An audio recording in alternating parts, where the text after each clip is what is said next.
I'm Ryan O'Dowd, and you're listening to Ryan's Audiobooks on the Issues Magazine YouTube channel. Today I continue with Section 617, Prometheus Rising, by Robert Anton Wilson. We're picking up in the middle of Chapter 10, How to Brainwash Friends and Robotize People. In one of my immortal novels, I describe a religious cult called Loonies, founded by one Neon Balloon, in which members pray in Pig Latin while standing on one leg like storks. This is considered satire, but any would-be messiah who understands the above principles could create such a cult easily. And the members would soon have a quite sincere sense of superiority to those outside that reality tunnel. Cults and outlaw terrorists generally follow the above procedures by further rewiring of the fourth socio-sexual circuit.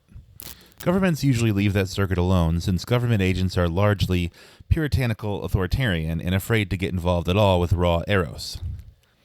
It's no secret that the most powerful secret society of the Middle Ages, the Knights Templar, forced recruits to participate in both blasphemy and sodomy. Just as the deliberate nonsense of all cultish Third Circuit semantics isolates the group from the rest of society, this initiation separated the Templars from the rest of Christendom. The alienation could easily be conditioned into a sense of superiority. The Mau Maus in Kenya also insisted on one act of homosexuality to break the new members' previous conditioning toward heterosexuality and monogamy.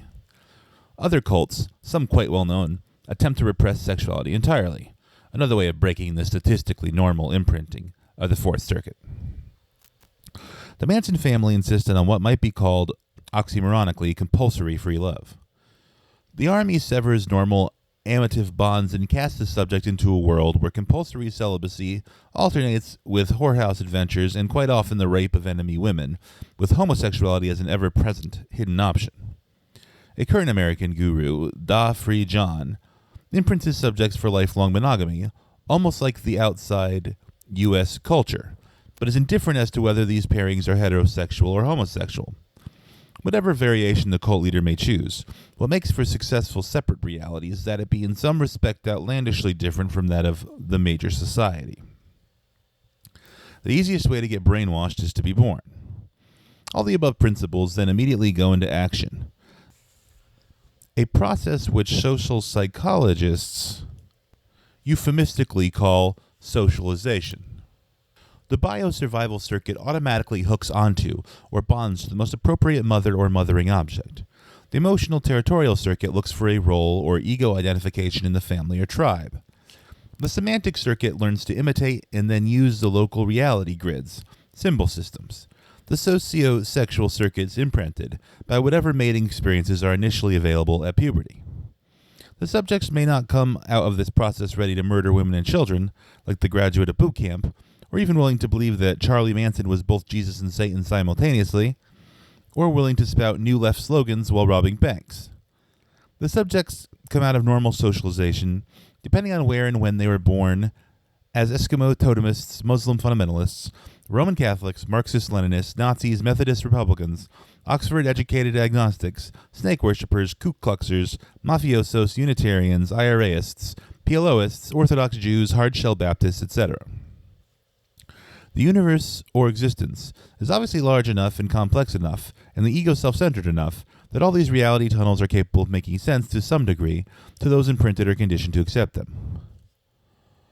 It's also obvious that most of these reality tunnels contain elements so absurd that everybody not imprinted or conditioned by them looks at them with astonishment and dismay, wondering how can a rational person believe such rubbish. What the thinker thinks, the prover proves. Whether you are living in a Christian reality tunnel, a Mansonoid reality tunnel, an immortalist reality tunnel, a vegetarian reality tunnel, a rationalist reality tunnel, everybody has the one true religion. Earlier, we quoted some words from Persinger in La Freniere. We as a species exist in a world in which exist a myriad of data points. Upon these matrices of points, we superimpose a structure and the world made sense to us. The pattern of this structure originates within our biological and sociological properties. Is it to be hoped, then, that this makes more sense to the reader than it did at the beginning of our inquiry? It is. The function of the domesticated primate brain, insofar as we have described it up to this point, and leaving out the higher, newer circuits, is to serve as an organ of adaptation, in Freud's phrase. Specifically, the oldest, most primitive, most mechanical centers serve simple biosurvival. The more recent, 500 million year old roughly, emotional territorial centers serve to maintain pack identity, habitat space, and hierarchy. The distinctly hominid semantic circuit, 100,000 years old, makes maps and models, reality tunnels, which we tend to confuse with reality itself, and worse yet, with all of reality. The 30,000-year-old moral social circuit creates the domesticated adult personality or parent role, or superego. Now, obviously, the third semantic circuit works with and for these other antique circuits. The maps and models it makes are tools of adaptation, and what they adapt us to is to social roles in domesticated primate society. Thus, the Midwestern Methodist is not misusing his brain, as Arthur Koestler thinks, in constructing a Midwestern Methodist tunnel reality. That's precisely what his brain is for, to adapt him to the Midwestern Methodist tribal system, to impose the structure of Midwestern Methodist ideology upon the myriad of data points he encounters in his lifetime. The Chinese Maoist, the Iranian Muslim, the New York feminist, the Marin County hedonist, etc., each has a similar, equally arbitrary, equally complex reality tunnel. Each tunnel is also equally absurd when seen from outside. The problems of the modern world arise from the fact that these reality tunnels are no longer isolated from each other. Throughout most of human history and up to 100 years ago, up to 20 years ago in some parts of the world, man or woman could lead their entire life snugly within the cocoon of the local tunnel reality.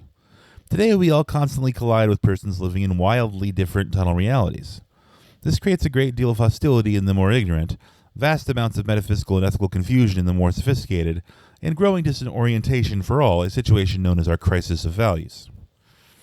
The average person has a deluge of contradictory and conflicting reality tunnels impinging on him or her, with little training in either cultural or neurological relativism.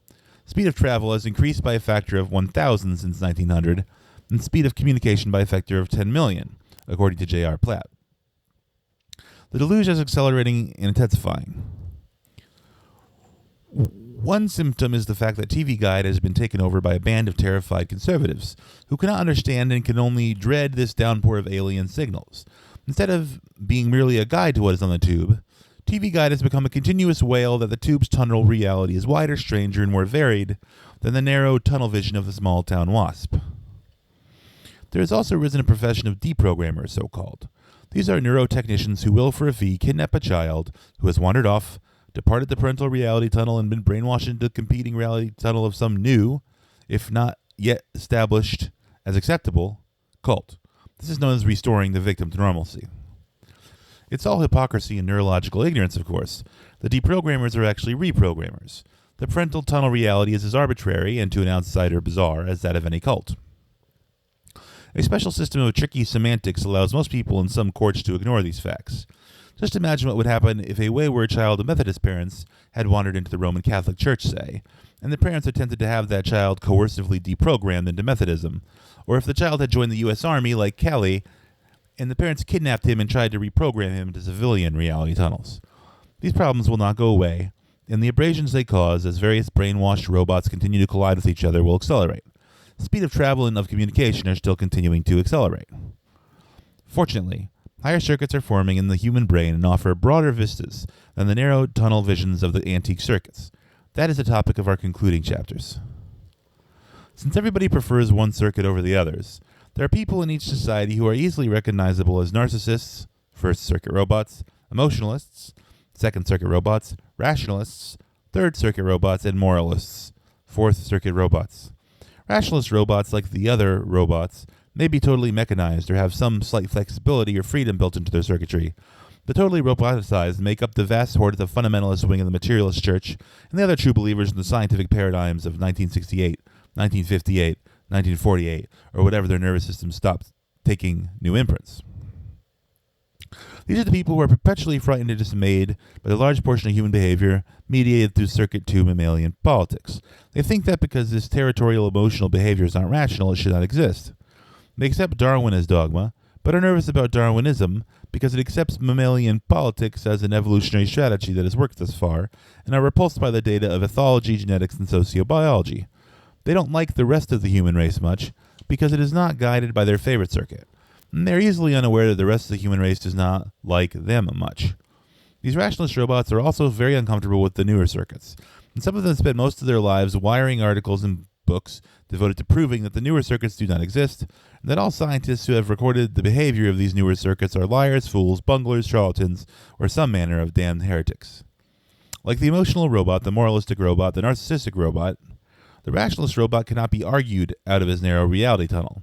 We can only emphasize one more time that each and every reality tunnel created by a domesticated primate brain is a finite cross-section of that person's personal history. In each such finite reality tunnel is as personalized as the music of Bach or Beethoven, the paintings of Rembrandt or Picasso, the novels of Joyce or Raymond Chandler, the comedy of the Three Stooges or Monty Python, the religions of Roman Catholicism or Zen Buddhism, the politics of libertarianism or the IRA, the architecture of St. Peter's or Disneyland. And each of these artworks seems like reality to the people who have created them and live in them. Rationalism is just another such group artwork, a little less tolerant than most, a little more useful to technologists than any other, a little stupid when it can no longer transcend the last paradigm it has created. The totally roboticized rationalist, the one whose nervous system has stopped growing entirely, can be recognized by two signs. He or she is constantly trying to prove that much of the daily experience of the rest of humanity is delusion, hallucination, group hallucination, mass hallucinations, mere coincidence, sheer coincidences, or sloppy research. And he or she never thinks that any of his or her own experience would fit into any of these categories. Exercises. 1. Become a pious Roman Catholic.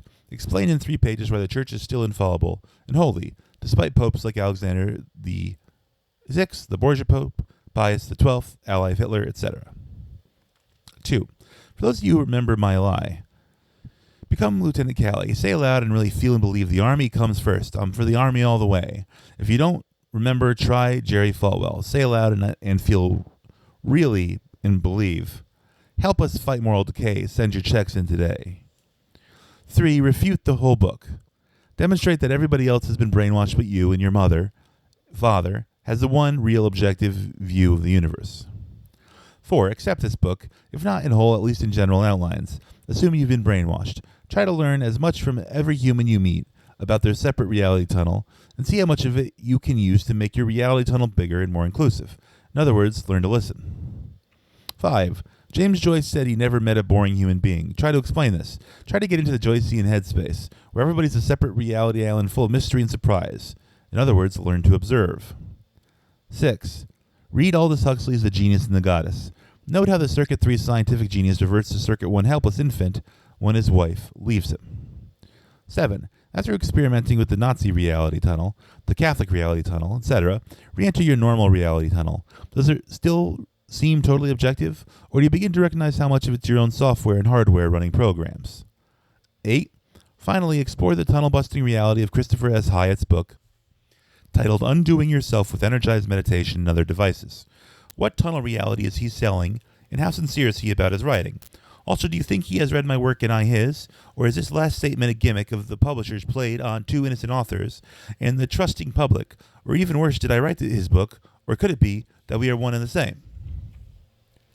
Thus concludes Section 617 of Prometheus Rising by Robert Anton Wilson. Chapter 10, How to Brainwash Friends and Robotize People. Tomorrow we'll continue with Section 617. Chapter 11, The Holistic Neurosemantic Circuit. I will see you then. Olam.